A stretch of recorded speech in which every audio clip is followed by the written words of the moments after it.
Hello दोस्तों, नमस्कार। आप लोग कैसे हैं? आशा करते हैं कि आप लोग बहुत अच्छे होंगे और अच्छे से अपना स्टडी कर रहे होंगे। जैसा कि कल आप लोगों का पेपर है सामाजिक विज्ञान 20 फरवरी को, उसके हिसाब से मैं सिर्फ 50 ही क्वेश्चन लाया हूँ और 50 क्वेश्चन में आप लोगों का 10 से 12 नंबर पक्के हो जाएगा। ठीक है? आप लोग हमारे क्लास को लगातार देखते हैं तो वादा के साथ बोलता हूँ कि 10 से 12 नंबर ज़रूर मिलेगा इसमें।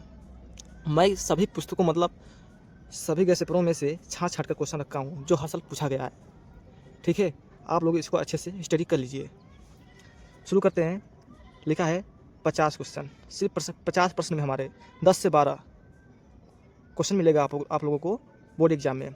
कक्षा 10 वालों का है, विषय सामाजिक विज्ञान, और इसमें 10 से 12 नंबर मिलेगा। आप लोग अच्छे से स्टडी कर लीजिएगा। वादा के साथ बोलता हूँ कि इसमें ऐसे आप लोगों को कल क्वेश्चन देखने को जरूर मिलेगा। चलिए शुरू करते हैं। महात्मा गांधी दक्षिण अफ्रीका से वापस कब लौटे? महात्मा गांधी दक्षिण अफ्रीका से वापस कब लौटे? 1914 में, 1915 में, 1918 में, 1919 में? कब लौटे थे? ऑप्शन आपका बी करेक्ट आंसर है, 1915 में। ऑप्शन नंबर बी, इसको ध्यान दीजिएगा। आगे बढ़ते हैं। दूसरा क्वेश्चन, असहयोग आंदोलन का मुख्य कारण क्या था? रॉलेट एक्ट, प्रथम विश्व युद्ध, खिलाफत आंदोलन, चौरी चौरा की घटना। यानी असहयोग आंदोलन का मुख्य कारण क्या था? Option A Rowlatt act. Option number A Rowlatt act. आगे बढ़ते हैं। भारतीय राष्ट्रीय कांग्रेस की स्थापना हुई 1882 ईस्वी में, 1884 ईस्वी में, 1885 ईस्वी में, 1886 ईस्वी में? किस ईस्वी में भारतीय राष्ट्रीय कांग्रेस की स्थापना हुई थी? आप लोग को बताना है। आप लोगों का सही राइट आंसर होगा ऑप्शन नंबर सी, 1885 ईस्वी में भारतीय राष्ट्रीय कांग्रेस की स्थापना हुई थी 1885 ईस्वी में। आगे बढ़ते हैं। गांधी जी इरविन समझौता कब हुआ? गांधी इरविन समझौता कब हुआ? 5 मार्च 1931 को, 5 जून 1932 को, 5 अगस्त 1933 को, 5 मार्च 1934 को? बताइए, गांधी इरविन समझौता कब हुआ? ऑप्शन ए बिल्कुल सही आंसर, 5 मार्च 1931 को। आगे बढ़ते हैं। बहुत इंपॉर्टेंट क्वेश्चन लाया हूँ दोस्त। भारत से विदेशों को जाने वाले अनुबंधित श्रमिक कहलाते हैं। भारत से विदेशों को जाने वाले अनुबंधित श्रमिक कहलाते हैं। गिरमिटिया, पूर्णकालिक श्रमिक, सफेदिया, एग्रीमेंट श्रमिक कौन कहलाते हैं? जो भारत से विदेशों को जाने वाले अनुबंधित श्रमिक कहलाते थे, गिरमिटिया। क्या कहलाते थे? गिरमिटिया। ऑप्शन ए बिल्कुल सही आंसर है। विश्वव्यापी आर्थिक मंदी का सबसे बुरा प्रभाव किस देश पर पड़ा? जापान पर, फ्रांस पर, अमेरिका पर, ब्रिटेन पर? किस पर पड़ा? विश्वव्यापी आर्थिक मंदी का सबसे बुरा प्रभाव अमेरिका पर पड़ा। ऑप्शन नंबर सी बिल्कुल सही आंसर है। आर्थिक महामंदी का प्रारंभ किस वर्ष हुआ? 1919 ईस्वी में, 1924 ईस्वी में, 1929 ईस्वी में, 1934 ईस्वी में? किसमें हुआ था? तो आर्थिक महामंदी का प्रारंभ किस वर्ष में हुआ था? ऑप्शन नंबर सी, 1929 ईस्वी में। आगे बढ़ते हैं।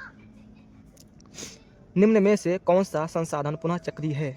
लोहा, पवन ऊर्जा, ज्वारी ऊर्जा, पशुधन? निम्न में से कौन सा संसाधन पुनः चक्रीय है? पवन ऊर्जा। ऑप्शन नंबर बी बिल्कुल सही आंसर। ऑप्शन नंबर बी बिल्कुल सही आंसर है। आगे बढ़ते हैं। चाय की खेती के लिए कौन सी मिट्टी उपयुक्त है? लाल मिट्टी, ऑप्शन नंबर बी जलोढ़ मिट्टी, पर्वतीय मिट्टी की लेटेराइट मिट्टी? तो चाय की खेती के लिए कौन सी मिट्टी उपयुक्त है? लेटेराइट मिट्टी। ऑप्शन डी बिल्कुल सही आंसर है। आगे बढ़ते हैं। निम्नलिखित में से किस राज्य में काली मिट्टी पाई जाती है? झारखंड, गुजरात, राजस्थान, बिहार? तक काली मिट्टी किस राज्य में पाई जाती है? ऑप्शन बी गुजरात में। ऑप्शन बी गुजरात में काली मिट्टी पाई जाती है। आगे बढ़ते हैं। चिपको आंदोलन संबंधित है मृदा संरक्षण से, वन संरक्षण से, जल संरक्षण से, वायु संरक्षण से?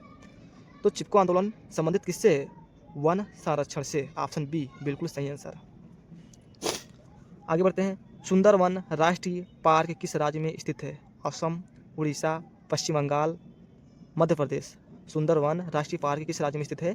ऑप्शन सी बिल्कुल सही आंसर, पश्चिम बंगाल। यानी सुंदरवन राष्ट्रीय पार्क पश्चिम बंगाल राज्य में स्थित है। ऑप्शन अब देखते हैं क्वेश्चन नंबर 13 को। भूदान आंदोलन किसके द्वारा प्रारंभ किया गया? भूदान आंदोलन किसके द्वारा आरंभ किया गया? महात्मा गांधी, जवाहरलाल नेहरू, विनोबा भावे, इंदिरा गांधी? किसके द्वारा किया गया था? ऑप्शन सी विनोबा भावे, यानी भूदान आंदोलन विनोबा भावे द्वारा आरंभ किया गया था। ऑप्शन नंबर सी बिल्कुल सही आंसर है। दोस्तों मेरे क्लास को जरूर देखिएगा, क्योंकि मैं क्वेश्चन बहुत अच्छे से छाट कर लाया हूँ जो हर साल पूछे गए हैं। और 50 क्वेश्चन है, 50 क्वेश्चन अगर आप देख लेते हैं तो इसमें से आप लोग को 10 से 12 नंबर कंप्लीट हो जाता है। देखते हैं 14 नंबर, सलाल बांध किस नदी पर है? सलाल बांध किस नदी पर है? महानदी, चिनाव, सतलज, कृष्णा। तो सलाल बांध किस नदी पर है? चिनाव। ऑप्शन नंबर बी बिल्कुल सही आंसर है, चिनाव। भारत में सर्वाधिक चाय उत्पादक कौन सा राज्य है? तो केरल, तमिलनाडु, पश्चिम बंगाल, असम। तो भारत में सर्वाधिक चाय उत्पादक कौन सा राज्य है? Option D Assam. आगे बढ़ते हैं, निम्नलिखित में से कौन सा गैर परंपरागत ऊर्जा स्रोत है? निम्नलिखित में से कौन सा गैर परंपरागत ऊर्जा स्रोत है? कोयला, पेट्रोलियम, सौर ऊर्जा, प्राकृतिक गैस। तो 16 का आंसर कौन रहेगा? यानी गैर परंपरागत, यहाँ देखिए इससे गैर परंपरागत ऊर्जा, तो कौन होगा? सौर ऊर्जा। ऑप्शन नंबर सी बिल्कुल सही आंसर है। फिर इसमें देखिए 17 नंबर, निम्नलिखित में कौन सा ऊर्जा परंपरागत स्रोत है? सौर ऊर्जा, कोयला, पवन ऊर्जा, ज्वारी। इसमें देखिए दो चीज़ एक ही से पूछा है, ऊर्जा का परंपरागत और गैर परंपरागत ऊर्जा, इन दो चीज़ एक ही से पूछा है, तो इसमें आप लोग अंतर रखिएगा। तो निम्नलिखित में कौन सा ऊर्जा का परंपरागत है? ऑप्शन नंबर बी कोयला। इसमें ऊर्जा का परंपरागत क्या है? कोयला। इसमें गैर परंपरागत ऊर्जा क्या है? सौर ऊर्जा। आगे बढ़ते हैं, हेमेटाइट का संबंध किस खनिज से है? तांबा, बॉक्साइट, सोना, लौह अयस्क। यानी हेमेटाइट का संबंध किस खनिज से है? ऑप्शन डी बिल्कुल सही आंसर। किस खनिज से? लौह अयस्क से। आगे बढ़ते हैं, लिखा है कि अब आते हैं क्वेश्चन नंबर 19 पे। भारत में वायु परिवहन का राष्ट्रीयकरण कब किया गया? 1950 में, 1953 में, 1960 में, 1958 में। तो किसमें किया गया था भारत में वायु परिवहन का राष्ट्रीयकरण? तो ऑप्शन नंबर डी बिल्कुल सही आंसर है। भारत में परिवहन का राष्ट्रीयकरण कब किया गया था? तो इसका ऑप्शन बी बिल्कुल सही आंसर है, 1953 में। ठीक है, आगे बढ़ते हैं, पश्चिमी रेलवे का मुख्यालय स्थित है? दिल्ली में, कोलकाता में, मुंबई में, अमृतसर में। तो पश्चिमी रेलवे मुख्यालय स्थित कहाँ है? आप लोग का सही आंसर क्या होगा? मुंबई में। ऑप्शन नंबर सी बिल्कुल सही आंसर है। भारत में संघीय सरकार को कहते हैं, केंद्र सरकार कहते हैं कि राज्य सरकार कहते हैं कि प्रांतीय सरकार कहते हैं कि स्थानीय सरकार कहते हैं? क्या कहते हैं? ऑप्शन नंबर ए बिल्कुल सही आंसर, केंद्र सरकार। आगे बढ़ते हैं, श्रीलंका में सिंहली को एकमात्र राजभाषा कब घोषित किया? 1950 में, 1960 में, 1956 में कि 1955 ईस्वी में? किसमें किया गया? श्रीलंका में सिंहली को एकमात्र राजभाषा कब घोषित किया गया? 1956 में। बिल्कुल सही आंसर है। ठीक है, आगे बढ़ते हैं कि 23 नंबर सवाल पे आ जाते हैं। भारतीय संघ में अवशिष्ट शक्तियाँ किसको प्राप्त होती है? भारतीय संघ में अवशिष्ट शक्तियाँ किसको प्राप्त है? राज्य को, संघ को, ए और बी दोनों से, इनमें से कोई नहीं? तो भारतीय संघ को अवशिष्ट शक्तियाँ किसको प्राप्त हैं? संघ को। ऑप्शन नंबर बी बिल्कुल सही आंसर है। आगे बढ़ते हैं, भारतीय संविधान की 8वीं अनुसूची में कितने भाषा का समावेश है? 20, 22, 24, 26। ये वेरी मोस्ट इम्पोर्टेंट है, वेरी मोस्ट इम्पोर्टेंट। भारतीय संविधान की 8वीं अनुसूची में कितनी भाषाओं का समावेश है? 20, 22, 24, 26। कितनी? Option B 22। यानी भारतीय संविधान में 8वीं अनुसूची में 22 भाषाओं का समावेश है। आगे बढ़ते हैं, निम्नलिखित में से कौन सा संघीय सूची का विषय है? रक्षा, कृषि, व्यापार, शिक्षा। कौन है इसमें सही आंसर? निम्नलिखित में कौन सा संघीय सूची का विषय है? रक्षा। ऑप्शन नंबर ए बिल्कुल सही आंसर। भारत में जनगणना कितने वर्ष पश्चात होती है? वेरी मोस्ट इम्पोर्टेंट, इसको अच्छे से पढ़िए। भारत में जनगणना कितने वर्ष पश्चात होती है? 5 वर्ष, 8 वर्ष, 10 वर्ष, 11 वर्ष। ऑप्शन कौन सही है? ऑप्शन नंबर सी बिल्कुल सही आंसर है, 10 वर्ष। आगे बढ़ते हैं, 27 क्वेश्चन देखते हैं। अभी आप लोगों का 23 क्वेश्चन बचा है। नेपाल में लोकतंत्र की स्थापना हुई 2005 में, 2006 में, 2008 में, 2015 में। किसमें हुई नेपाल में लोकतंत्र की स्थापना? 2008 में। ऑप्शन नंबर सी बिल्कुल सही आंसर है। समकालीन विश्व में शासन का एक प्रमुख रूप है? लोकतंत्र, राजतंत्र, तानाशाह, इनमें से कोई नहीं? तो समकालीन विश्व में शासन का एक प्रमुख रूप क्या है? लोकतंत्र। ऑप्शन नंबर ए बिल्कुल सही आंसर है। अब देखते हैं सवाल नंबर 29। भारत में मताधिकार की आयु क्या है? 21 वर्ष, 20 वर्ष, 25 वर्ष, 18 वर्ष। कौन सही है? ऑप्शन नंबर डी 18 वर्ष। आगे बढ़ते हैं। औसत आय को कहा जाता है प्रति व्यक्ति आय, राष्ट्रीय आय, एकल राष्ट्रीय उत्पाद, एकल राष्ट्रीय आय। कौन ऑप्शन सही है इसमें का? ऑप्शन नंबर ए प्रति व्यक्ति आय। ऑप्शन नंबर ए बिल्कुल सही। निम्न में कौन सा विकसित देश है? Brazil, Bharat, France, Bangladesh. तो विकसित देश कौन है? Option number C France. आगे बढ़ते हैं। मानव विकास रिपोर्ट 2018 में भारत में कौन सा स्थान पर हुआ था? 125वां में, 124वां में, 129वां में, 130वां में। ऑप्शन नंबर डी 130वां में। विश्व व्यापार संगठन की स्थापना कब हुई? 1 जनवरी 1993 को, 1 जनवरी 1995 को, 1 जनवरी 1990 को, 1 जनवरी 1985 को। कब हुई थी? ऑप्शन नंबर बी बिल्कुल सही आंसर है, 1 जनवरी 1995 को। ठीक है, आगे बढ़ते हैं। विश्व व्यापार संगठन का मुख्यालय कहाँ स्थित है?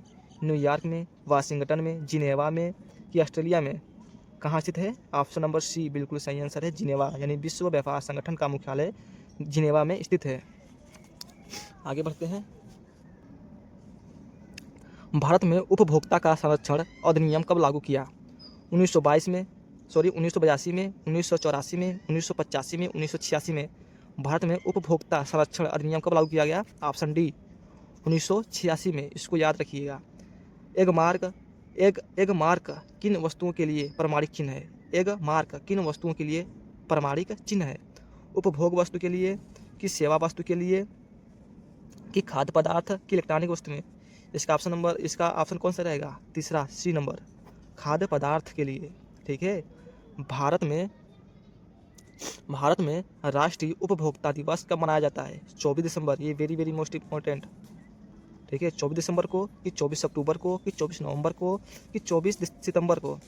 याद रखिएगा, भारत में राष्ट्रीय उपभोक्ता दिवस 24 दिसंबर को मनाया जाता है। ऑप्शन नंबर ए बिल्कुल सही आंसर, 24 दिसंबर को। 38 नंबर। फ्रांस की क्रांति हुई 1788 ईस्वी में, 1789 ईस्वी में, कि 1790 ईस्वी में, कि 1787 ईस्वी में? कब हुई थी फ्रांस की क्रांति? ऑप्शन नंबर बी बिल्कुल सही आंसर है, 1789 ईस्वी में। 39 नंबर क्वेश्चन देखते हैं।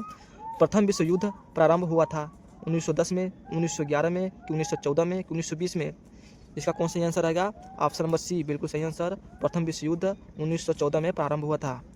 आगे बढ़ते हैं। 40 नंबर क्वेश्चन को देखते हैं। निम्नलिखित में से उत्पादन का संसाधन है। निम्नलिखित में से उत्पादन का साधन क्या है? पूंजी, लाभ, सेवाएं, कर। कौन सही है? ऑप्शन ए बिल्कुल सही आंसर है, पूंजी उत्पादन का साधन है। आगे बढ़ते हैं। निम्नलिखित में से कौन सी रेशेदार फसल है? जूट, कॉफी, जौ, रबड़। कौन सही है? ऑप्शन नंबर ए बिल्कुल सही आंसर, जूट। 42 क्वेश्चन देखते हैं। अजैवी संसाधन है चट्टाने, या जिसमें जीव नहीं होता है उसे अजैवी कहते हैं। चट्टाने, पशु, पौधे, मछलियाँ। कौन है? ऑप्शन नंबर ए बिल्कुल सही आंसर है, अजैवी संसाधन चट्टाने हैं। आगे बढ़ते हैं। 43 क्वेश्चन देखते हैं कि निम्नलिखित में से कौन सा धात्विक खनिज है? तांबा, अभ्रक, पोटास, संगमरमर। धात्विक खनिज कौन है इसमें का? ऑप्शन नंबर ए बिल्कुल सही आंसर, तांबा। निम्नलिखित में कौन सा धात्विक खनिज है? तांबा। 44 नंबर क्वेश्चन देखते हैं कि सर्वोत्तम किस्म का लौह अयस्क है? सर्वोत्तम किस्म का लौह अयस्क है सिडेराइट, हेमेटाइट, मैग्नेटाइट, लिमोनाइट। कौन सही है इसमें का? ऑप्शन नंबर सी बिल्कुल सही आंसर है। इसको याद रखिएगा, ये वेरी वेरी मोस्ट इंपॉर्टेंट। सर्वोत्तम किस्म का लौह अयस्क मैग्नेटाइट है। ऑप्शन नंबर सी बिल्कुल सही आंसर। पुनर्जागरण युग का अभ्युदय किस देश में हुआ था? रोम में, इटली में, ब्रिटेन में, अमेरिका में? किनमें हुआ था पुनर्जागरण का युग का अभ्युदय? किस देश में हुआ था? इटली में। ऑप्शन नंबर बी बिल्कुल सही आंसर है। जर्मनी का एकीकरण में मुख्य भूमिका किसकी है? गैरिबाल्डी की, बिस्मार्क की, कावूर की मेजनी की? जर्मनी का एकीकरण में मुख्य भूमिका किसकी है? Option B Bismarck. इसको याद रखिएगा, very very most important. Germany का एकीकरण में मुख्य भूमिका किसकी है? बिस्मार्क की। क्वेश्चन नंबर 47 देखते हैं। भारत में जीविका का मुख्य स्रोत है उद्योग, कृषि, व्यवसाय, इनमें से कोई नहीं। तो कौन ऑप्शन सही है? ऑप्शन नंबर बी बिल्कुल सही आंसर है, कृषि। भारत में जीविका का मुख्य स्रोत कृषि है। क्वेश्चन नंबर 48 देखते हैं कि नेपोलियन का संबंध किस देश से है? Germany, Italy, France, England. किससे है नेपोलियन का संबंध? किस देश से है? ऑप्शन नंबर सी बिल्कुल सही आंसर है, फ्रांस। चौरी चौरा कांड किस वर्ष हुआ था? 1922 में, 1924 में, 1925 में, 1930 में? ये बताइए, ये वेरी वेरी मोस्ट इंपॉर्टेंट है, वेरी वेरी मोस्ट इंपॉर्टेंट है। चौरी चौरा कांड किस वर्ष हुआ था? ऑप्शन नंबर ए बिल्कुल सही आंसर है, 1922 में। सविनय अवज्ञा आंदोलन कब चलाया गया? 1920 में, 1927 में, 1930 में, 1935 में? सविनय अवज्ञा आंदोलन कब चलाया गया था? 1930 में। यह बिल्कुल ऑप्शन सी सही है, 1930 में। अब दोस्त 50 क्वेश्चन तो कंप्लीट हो गया, कंप्लीट 50 क्वेश्चन, और इतना में से आप लोगों का 10 से 12 क्वेश्चन फंसेगा, आप लोग करके आएंगे, आशा करता हूँ। अगर मेरे यह वीडियो पसंद आया हो तो आप इसे लाइक